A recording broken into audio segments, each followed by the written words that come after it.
What is going on, my good old friends of YouTube? It is your boy Stas here. Welcome back to another video. So we had a very strong day for the stock market yesterday. The bulls got the W, no doubt about it. We had the S&P 500, the Dow Jones, the Russell. All of these went up about 1.1%. And we had the NASDAQ 100 actually underperform for the day, but it still went up 0.7% on the day. And look at this, guys. The VIX went down 7% on the day. Now it's back in the mid-20s, and you guys know what happens when the VIX gets into the mid-20s, right? At least looking back here over the past couple of months. We'll talk about that here in a couple of minutes. We also had gold go up on the day 0.3%, but silver went down 2.4%. And in a couple of minutes here, we're going to break down Bitcoin and Ethereum as well. So sit back, relax, smash that like button if you guys find value, take a sip of your coffee, and let's get right into the video. So like I mentioned, guys, yesterday, and by the way, I'm filming this on Saturday. This video is coming out on Saturday because I wasn't able to film last night, right? So here we are on Saturday breaking down what happened yesterday. So like I mentioned, this was a W for the bulls, no doubt about it, especially if you're looking here on the 5-day, 5-minute chart. Look at this. We ended up rallying very aggressively from about 1 p.m. on the East Coast yesterday all the way until the close, right? SPY went from about, where was it, 375 to 381. So this thing saw about a 1.6% rally. And notice how we took the highs out from Thursday on that rally, in the end of the day. You guys can see on Thursday, we double topped at about 380, sold off into the close.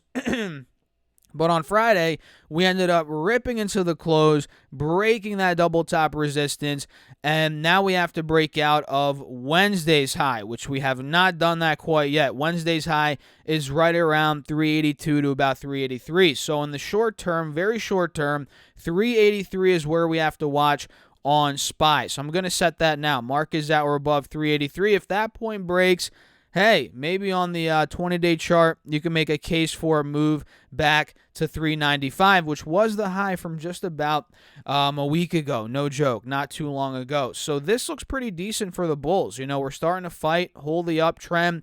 Now all we got to do is see a break above 383. If bulls get that, there could be more upside, right? And on triple Q, let's pull that up and see what's going on. Kind of the same predicament, right? Yesterday, triple Q bounced, had a 0.7% green day roughly. It held a higher low. We didn't break out of the highs, it seems like, from Thursday. That's the key difference here between SPY and triple Q. SPY, again, broke the highs from Thursday. Triple Q did not do that yet, and obviously it's still under the highs from Wednesday as well. So this does need to start breaking out of 282 to 285 for the bulls to even have a chance. So that's what I'm going to be watching for in the very short term here, probably next week. Well, I guess, yes, next week, because when else is the stock market going to be open, right? And by the way, guys, we have Monday off. The Mondays are closed, or the markets, rather, not the Mondays. The markets are closed on Monday, right? So let me set my alert here at 285 on triple Q. Mark is at or above. And by the way, happy 4th of July, guys, Independence Day. And we'll talk more about that in a couple of days because, well, I guess it's in 2 days from now. Jeez, it's already July. I thought it was June 30th for some reason. Anyway, guys, I'm losing my mind here. You can clearly see that. 285, watch out for a break on triple Q. We'll see what happens from there. And let's now go to Bitcoin, Ethereum, and see what's going on these two cryptos, right? Let's go see what's going on here. And by the way, this is Webull. I use this for crypto charting. Do you have to use it for crypto charting? No, you don't, but I'm just telling you guys what I use, right? And if you want 6 stocks from Webull, that's linked down below with any amount deposited. Free money. Hey, who doesn't like some free money? So what we're seeing right now, BTC Bitcoin is down about 0.3% on the day. And the good thing about weekends is Bitcoin and Ethereum are trading, so I guess we could make more videos about what's going on with these if there's any big spikes, which right now, or dumps, which right now we're not getting anything. We're just getting pure consolidation pretty much. This is the 5-minute chart. You guys can see Bitcoin's been pretty steady here for the past looks like 24 hours, right around 19, 2, 3, pretty much in the lower halves of 19,000, or the lower half of 19,000, right? So at this point, clearly 19, 18.8, that's a big support. So if we do get selling pressure under that point at some point this long weekend, which, think about it, guys, we have Saturday, we have Sunday, we have Monday. A lot could go down in 3 days. A lot could go down in 3 days. And remember, the crypto market is open all the time. So keep that in mind. And we saw a big move just 3 days ago, 3 days ago, where BTC went from 18.2 to 20,700. I mean, these are the types of moves we can get this weekend in either direction, especially as the stock market's closed, guys. Seriously, watch out for that. So pure consolidation, nothing crazy here on BTC, nothing worth really freaking out or reporting about. Ethereum, probably the same. Yeah, pure consolidation for the most part over the past roughly day and a half, 2 days, right?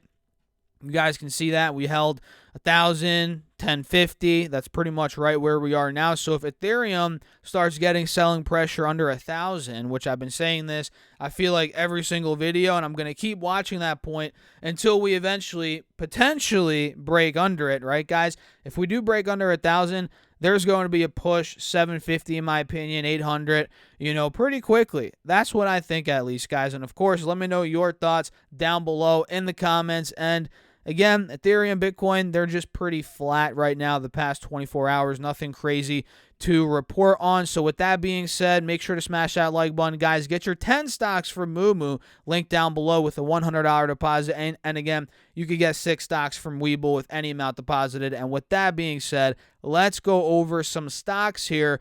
Individual stocks, we're going to run through a lot. I don't have too many specific stocks, excuse me, guys, specific stocks for the video, but we're just going to go through my watch list and kind of see what did well yesterday, what did poorly, and kind of what was in between. Oh, by the way, I guess we could start off with this. Voyager, VYGVF, went down 31%, and I didn't do too much research. I was kind of really busy yesterday, guys. I didn't have much time on the screens, the computer, but I did see this.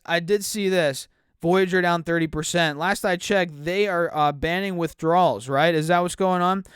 Voyager Digital shares plunge after market update. Read why. Let's see here. Yada, yada, yada. This was a tremendously difficult decision, but we believe it is the right one given the current market conditions, said Stephen Early, I can't even say this guy's name, the CEO of Voyager. This decision gives us additional time to continue exploring strategic alternatives with various interested parties while preserving the value of Voyager platform we have built together. Oh man, there's not much value there anymore. I mean, you guys are not letting people withdraw their money. I mean, this is just insane. Imagine going to your local bank or local not brokerage, just your local bank where you have money, and they're like, nah, today, for the next foreseeable future, you're not allowed to take your money out. Sorry. That's literally what Voyager is doing. And at the end of the day, Voyager is kind of a bank. I mean, they're a brokerage, I guess, right? A lending platform, whatever. But at the end of the day, they're kind of just a bank. I mean, you give them your money, you get interest, you withdraw that. Okay, that's what people use Voyager for, right? And sure, they buy and sell, do whatever, trade it, okay. But a lot of it, it's kind of like a bank. So for them not to let you take your money out, that's a bit, shady in my opinion. And for sure, if I had money in Voyager, and this is how everybody's thinking right now, the second that this gets revoked, or maybe you can withdraw your money out, everybody's going to withdraw their money out. And people were probably already doing that in the past week. They noticed that, and probably the past 2, 3, 4, 5 weeks, they noticed that, and they're like, okay, yeah, it's time to halt the withdrawals. And we saw other crypto players do that. We're not going to dive into that in this video, but thank God I do not own Voyager. I mean, I saw the writing on the wall probably a year, 2 years ago when I first started seeing these brokerages coming out, or banks, whatever you want to call them. I know they're not banks, but whatever you want to call them, right? Giving out these 10, 15%, 20% rates, and on stable coins like 8%, 10%. I mean, this stuff is unsustainable. I knew that. A lot of you guys knew that, and we didn't put money in.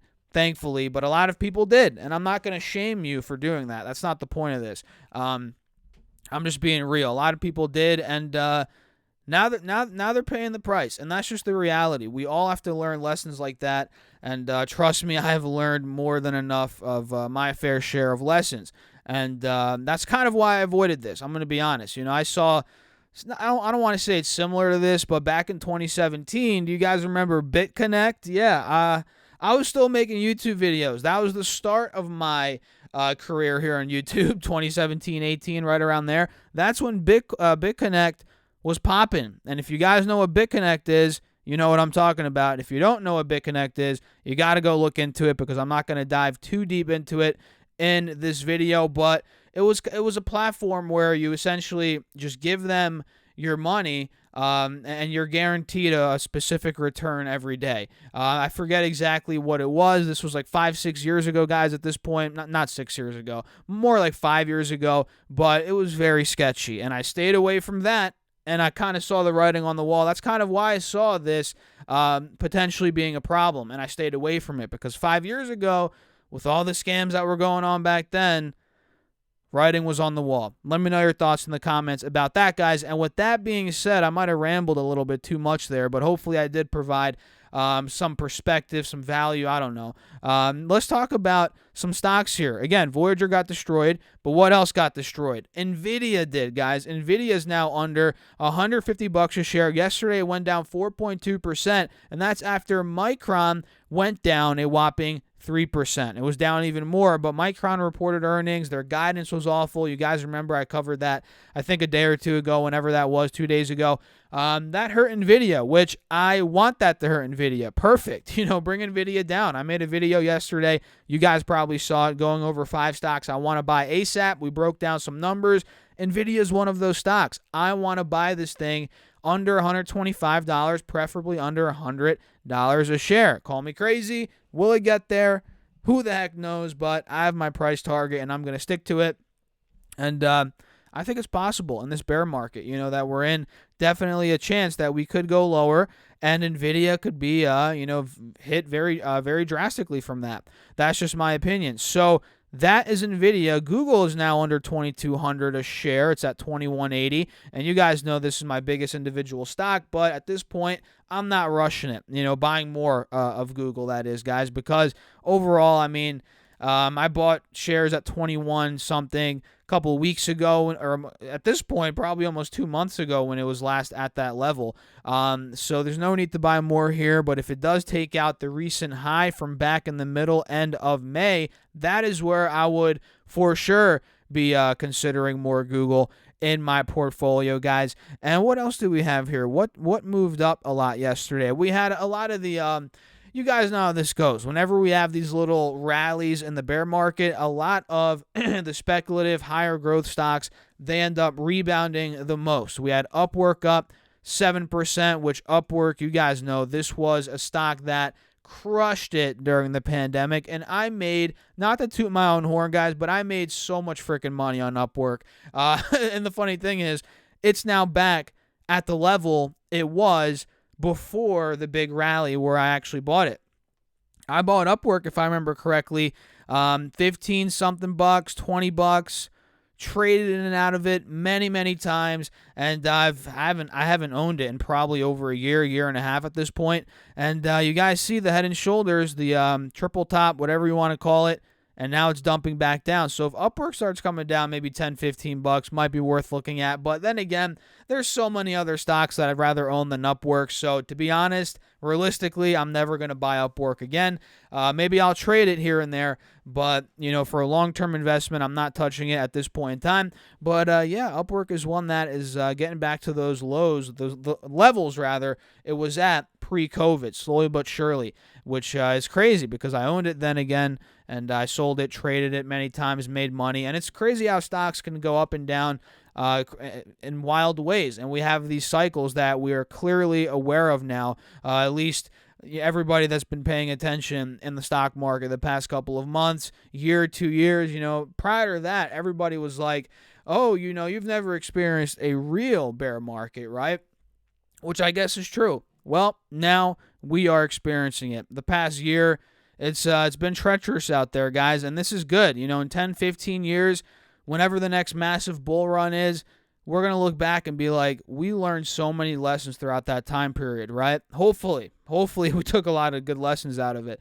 And that's, that's great. I'm learning every day. You guys are. This is awesome. And that's kind of why I love the YouTube finance community, at least, the positive side of the YouTube finance community. There are some negatives, no doubt about it, but positive side of YouTube finance, it's great in my opinion, and we're learning a lot, learning every day, and it's been a great year. Even though the markets have not been great, it's still been a great year in my opinion, because we got to learn, we got to go through this stuff to become better investors, traders. It's just how it is, guys. So with that being said, cheers. I'll wrap the video up. Hit that like button, subscribe, drop me a comment, let me know your thoughts. Join my Patreon if you guys want all my moves in the markets, buy, sells, call outs, everything I'm doing in real time. That's linked down below. And I make morning videos every single day for the Patreon members. All you got to do is go to stocksurfest.com/Patreon to join. And again, go down below and use that link. Also, don't forget to get your 10 stocks from Moomoo